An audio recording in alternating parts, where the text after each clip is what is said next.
Next BRS ఎమ్మెల్యేలు ఆత్మ ప్రబోధానుసారం నడుచుకోండి. బీఆర్ఎస్తో బీజేపీతో కేసీఆర్ బేరసారాలు. మీ ఆత్మగౌరవాన్ని తాకట్టు పెట్టి ఓట్లు బదలాయించిండు. అందుకే బీజేపీ గెలిచిన 7 స్థానాల్లో బీఆర్ఎస్ అభ్యర్థులకు డిపాజిట్లు దక్కలే. కేసీఆర్ ఉన్నంతకాలం కుట్రలు కుతంత్రాలు. ఎన్నికల ఫలితాలను ఉగాది పచ్చడిలా స్వీకరిస్తా. ఏపీతో సమస్యల్ని పరిష్కరించుకుంటాం. మోదీని ప్రజలు తిరస్కరించారు. ఆయన మళ్ళీ ప్రధాని పదవి చేపట్టకూడదు. సీఎం రేవంత్ రెడ్డి. బీఆర్ఎస్ అధినేత కేసీఆర్ బీజేపీతో బేరసారాలు చేసుకుంటున్నారని సీఎం రేవంత్ రెడ్డి ఆరోపించారు. ఆ పార్టీ ఎమ్మెల్యేలు ఇప్పటికైనా ఆలోచించి ఆత్మ ప్రబోధానుసారం నిర్ణయాలు తీసుకోవాలని సూచించారు. బీఆర్ఎస్ నేతలు ఆత్మ బలిదానం చేసుకుని అవయవదానం చేసి బీజేపీ అభ్యర్థులను గెలిపించారన్నారు. బీజేపీ గెలిచిన 8 సీట్లకు గాను 7 సీట్లలో బీఆర్ఎస్ అభ్యర్థులు డిపాజిట్లు కోల్పోవడమే ఇందుకు నిదర్శనమన్నారు. బుధవారం సీఎం రేవంత్ రెడ్డి తన నివాసంలో మీడియా సమావేశంలో మాట్లాడారు.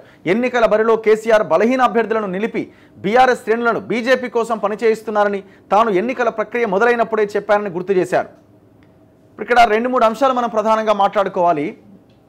పాయింట్ ఏంటంటే బీఆర్ఎస్ మొత్తం ఖతమైపోయింది కాబట్టి బీఆర్ఎస్ ఓట్లన్నీ కూడా కావాలనే బీజేపీకి వేయించారన్నది ఒక చర్చ. సరే, ఆ లెక్కన చూసుకున్న వాళ్ళు 2019 ఎలక్షన్స్లో కూడా వాళ్ళకి 4 సీట్లు వచ్చిన విషయం మనం గుర్తుపెట్టుకోవాలి. ఇప్పుడు 2020 ఇప్పుడు ఎవరు పోతే ఎవరికి ఓట్లు పడ్డాయి ఇవన్నీ పక్కన పెడితే మరి ఆ ఓట్లు ప్రజలే కదా ఓట్లేసింది. మరి ఆ ప్రజలు కాంగ్రెస్ చాలా అద్భుతాలు చేస్తున్నది, కాంగ్రెస్తోనే మనం ఉండాలని కాంగ్రెస్ వైపు ఎందుకు రాలే? అంటే ఇప్పుడు కేసీఆర్ మాటే వాల్యూ లేనప్పుడు, కేసీఆర్ పార్టీకి వాల్యూ లేనప్పుడు వాళ్ళు ఎంత చెప్పినా ప్రజలు వెళ్ళి బీజేపీకి ఎందుకు వేస్తారు? ఇప్పుడు ఒక బీఆర్ఎస్ నాయకుడు వచ్చి నువ్వు బీజేపీకి వేయాలంటే బీజేపీకి వేస్తారా? ఎవరైనా వాళ్ళ క్యాడర్ ఉంటే వేసి ఉండొచ్చేమో. అంటే మొత్తం ప్రజలంతా అసలు ఇక వాళ్ళు గెలవడానికి కారణం మొత్తం వాళ్ళే అనుకుంటే ఎట్లా? ఇక్కడ మనం ఆత్మ పరిశీలన చేసుకోవాల్సింది, మన ఫెయిల్యూర్స్ గురించి కూడా ఆత్మ పరిశీలన చేసుకోవాలి, ఏ పార్టీ అయినా సరే. ఇప్పుడు ముఖ్యమంత్రి కూడా మీ ఫెయిల్యూర్ ఏం లేదా? మీరేం వ్యతిరేకతను మూట కట్టుకోలేదా? 5-6 నెలల కాలంలో ఖచ్చితంగా మీరు ఎంతో కొంత వ్యతిరేకతను మూట కట్టుకుంటారు. కొంత ఇబ్బంది జరిగింది మీకు అది ప్రచారం చేయడం వల్ల జరిగిందా, లేదు మీ స్వయంకృతాపరాధం అంటే రెండూ ఉన్నాయి. మరి దాన్ని కూడా యాక్సెప్ట్ చేయాలి కదా. ఇప్పుడు ఓట్లు వేసిన వాళ్ళంతా ఎవరు? కేసీఆర్ ఓట్లో లేకపోతే బీఆర్ఎస్ కార్యకర్తలు వెళ్ళే ఓట్లేలే కదా, ప్రజలందరూ ఓట్లు వేసినారు. మరి ఇంత మెజారిటీలు ఎట్లా వచ్చినాయి వాళ్ళకి? ఈటల రాజేందర్కి 2 లక్షల ఓట్ల మెజారిటీ, మొత్తం టీఆర్ఎస్ వాళ్ళకి పడాల్సిన ఓట్లన్నీ పోయి ఆయనకు పడ్డాయా? మీరు ఎవరిని క్యాండిడేట్గా పెట్టిరు అక్కడ? అది పాయింట్. అక్కడ మీరు బలమైన అభ్యర్థిని కనుక అక్కడ నిలుపుంటే, బలంగా మీరు పనిచేసి ఉంటే ఈక్వేషన్ వేరే ఉండేది. మీరు బలమైన క్యాండిడేట్ పెట్టకుండా, ప్రచారం సరిగ్గా నిర్వహించకుండా, ప్రజల్లో ఎక్కువగా లేకుండా ఇప్పుడు ఆడ ఈటల రాజేందర్ ఓట్లన్నీ వేరే వాళ్ళే పడ్డాయని అనడానికి అవకాశం ఉంటుందా? లేదు. ఆయన 2 లక్షల ఓట్ల చిల్లరతో గెలిచిండు. కరీంనగర్ విషయానికి వద్దాం. బండి సంజయ్ ఉన్నాడు. బండి సంజయ్ 1,00,000 ఓట్ల పైన మెజార్టీతో గెలిచిండు. ముందు నుంచి బండి సంజయ్ గెలుస్తాడు అన్న ట్రెండ్ నడిచింది. మీరు అభ్యర్థిని ఎప్పుడు ప్రకటించారు? ఎవరిని ప్రకటించారు? ఇప్పుడు మొత్తం బీఆర్ఎస్ వాళ్ళంతా పోయి ఆయనకి వేసిరా. నిజామాబాద్ ఉన్నది, నిజామాబాద్లో కూడా same situation. Senior leader Jeevan Reddy అయినప్పటికీ ఆయన ఆ స్థాయి పోటీ ఇవ్వలేకపోయిండు. వాళ్ళు దాన్ని ఎన్కాష్ చేసుకున్నారు. ఇప్పుడు అక్కడ బీఆర్ఎస్ ఓట్లు అన్నీ పోయి ఆయనకు పడ్డాయా? ఏ లెక్కన మనం ఇది చేస్తాం? అట్లా ఆదిలాబాద్ ఉంది, ఆదిలాబాద్లో మీరు గట్టి ఫైటే చేసినారు. అయినా కూడా అక్కడ దాదాపు అటు ఇటుగా 50,000 పైన 70,000 80,000 దాకా మెజారిటీ వచ్చింది. సరే, మీరు అన్నది ఏమైనా 1-2 నియోజకవర్గాల్లో కొంత ఓటు బ్యాంక్ ఏమైనా అటు ఇటు అయితే దాని ఇంపాక్ట్ ఉండొచ్చు, కానీ మొత్తం అంటే ఎట్లా? నేను అంటున్నది ఏంటంటే మీరు అన్న పాయింట్లో ఎక్కడో దగ్గర కొంత పర్సంటేజ్ ఉండొచ్చేమో, కానీ మీ ఫెయిల్యూర్స్ గురించి కూడా మీరు ఆలోచించాలి అని చెప్తున్నా. మీ ఫెయిల్యూర్స్, మీరు ఇచ్చిన టికెట్ల కేటాయింపు, ఈ వ్యవహారం ఇదంతా దాన్ని కూడా పరిగణలోకి తీసుకోవాలి. ఆ లోపం కూడా ఉంది కాబట్టి మీరు ఓడిపోయినారు ఆ నియోజకవర్గాల్లో.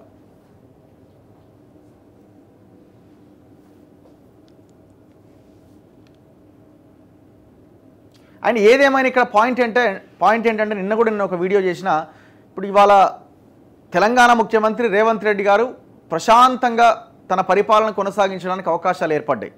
ఇక ముందు ఈ ప్రభుత్వాన్ని కూలుస్తారనో ఇంకోటనో మాట్లాడడానికి అవకాశం లేని సిచ్యువేషన్ అయితే కనిపిస్తున్నది. ఇప్పుడు దాన్ని ముందు పెట్టి ఈ ఎమోషన్ గేమ్ ఆడడానికి అయితే అవకాశం లేదు. మీరు చాలా ప్రశాంతంగా రాబోయే 4.5 సంవత్సరాలు అధికారం చేపట్టడానికి అవకాశాలు ఈ ఎలక్షన్స్ తర్వాత ఏర్పడ్డాయి. ఏ రకంగా చూసినా కూడా ఇప్పుడు అక్కడ ఎన్డీఏ కూటమి ఒకవేళ ఇక్కడున్న గవర్నమెంట్ని ఏమైనా కదిలించాలన్న ప్రయత్నం చేయాలనుకున్న బీజేపీ అవకాశం లేదు. అక్కడ వాళ్ళకే 240 వచ్చి 272 రాకుండా 240 వచ్చి వాళ్ళే ఇబ్బంది పడుతున్నారు. వాళ్ళే చంద్రబాబు నాయుడిని, నితీష్ కుమార్ని, మిగతా పక్షాలను సెటరైట్ చేసుకోవాలి. ఈ సిచ్యువేషన్లో వాళ్ళు తెలంగాణ మీద పడతారు అని అనడానికి కూడా అవకాశాలు చాలా తక్కువ. సో వాళ్ళది వాళ్ళు చూసుకోవడానికే సరిపోతుంది.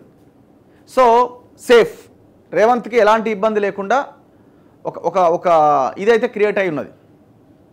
అండ్ ఇంకొకటి, చంద్రబాబు నాయుడు ఆ ఎన్డీఏ కూటమిలో కీలక భాగస్వామిగా ఉన్నాడు. ఇప్పుడు ఆయనతోనే ఆయన కీలకం కాబోతున్నాడు ఎన్డీఏ కూటమిలో. అవసరమైతే ఆయన ఎన్డీఏ కన్వీనర్ కూడా అయ్యే అవకాశం ఉందని అంటున్నారు. సో ఇలాంటి సిచ్యువేషన్లో రేవంత్ రెడ్డికి భవిష్యత్తులో ఇబ్బందులు వచ్చే అవకాశం లేదు. ఈ ఎలక్షన్స్ ఓవరాల్గా మంచి బలాన్ని ఇచ్చినాయి రేవంత్ రెడ్డికి. అండ్ దట్టు ఇంకొక విషయం ఏంటంటే, ఆయన హైకమాండ్లో ఉన్న నాయకులకి ఇంకా దగ్గర కాగలిగాడు. సో గెలిచిన నియోజకవర్గాల్లో కూడా అత్యద్భుతమైన మెజారిటీస్ వచ్చినాయి. ఇప్పుడు నల్గొండ అయితే 5 లక్షల చిల్లర వచ్చింది. మిగతా అన్ని నియోజకవర్గాల్లో 3 లక్షలు 2 లక్షల ఆ పైన మెజారిటీ వచ్చిన నియోజకవర్గాలే దాదాపుగా. సో వాళ్ళకి యాక్చువల్గా మెదక్ అండ్ ఇంకొక నియోజకవర్గం మహబూబ్ నగర్లో చాలా నేరోగా ఓడిపోయినారు 3,000-4,000 ఓట్లతోని. సో ఈ 2 గెలిచుంటే వాళ్ళు 10లో ఉండేవాళ్ళు, ఇంకా బలంగా ఉండేది. అట్లీస్ట్ మహబూబ్ నగర్ గెలిచినా 9 అయ్యేది వీళ్ళకి, ఇంకా కొంత మోరల్ గట్టిగా ఉంటుండే. బట్ 88 సీట్స్ వీళ్ళు గెలవడం జరిగింది. ఏదేమైనా రేవంత్ రెడ్డి అయితే ఈ విషయంలో సేఫ్ సైడే ఉండడానికి నాకు అనిపిస్తున్నది. సో ఇప్పుడు మేము ఎందుకు చెప్తున్నాం ఈ మాట అంటే, మీరు ప్రజల పాలన అందించడానికి, ప్రజల వైపు నిలబడడానికి, ప్రజలకు ఇంకా మరింత చేయడానికి మీకు అవకాశం ఇంకా బలంగా ఇచ్చినారు ప్రజలు. సో దీన్ని ఉపయోగించుకోవాలని కోరుకుంటున్నాం. అందుకోసం నేను చెప్తున్నాను. డిసెంబర్ 9వ తేదీన తెలంగాణ తల్లి విగ్రహావిష్కరణ, సోనియా గాంధీని ఆహ్వానిస్తాం సీఎం. ఇక ఏటా ఆ రోజున తెలంగాణ తల్లి ఉత్సవం. ఇది ఆయన చిట్చాట్లో చెప్పిన మాటలో, నేను కూడా అక్కడే ఉన్నా నిన్న. ఆయన విలేకరులతో చిట్చాట్లో ఈ అంశాన్ని చెప్పారు. డిసెంబర్ 9వ తేదీన తెలంగాణ తల్లి విగ్రహాన్ని ఆవిష్కరించబోతున్నామని. ఆ రోజు సోనియా గాంధీని ఆహ్వానిస్తారట. సో ఇది డిసైడ్ అయినట్టున్నారు. సోనియా గాంధీ బర్త్డే రోజున తెలంగాణ తల్లి విగ్రహాన్ని ఆవిష్కరిస్తారట. భవిష్యత్తులో బీజేపీ ప్రభుత్వమే లోక్సభ ఎన్నికల్లో గెలుపే సంకేతం. రేవంత్ 6 నెలల్లోనే చీకొట్టించుకున్నారు. ఈటల లాబియింగ్ చేయను, పార్టీ ఏ పదవి ఇచ్చినా చేస్తా అరుణ. నోట్ల కట్టలతో దొరికిన దొంగ విమర్శిస్తే ఎలా, సీఎం రేవంత్ రెడ్డిపై మండిపడ్డ రఘునందన్ రావు. సో నిన్న బీజేపీ వాళ్ళు రేవంత్ రెడ్డి ప్రెస్ మీట్కి కౌంటర్ ఇచ్చారు.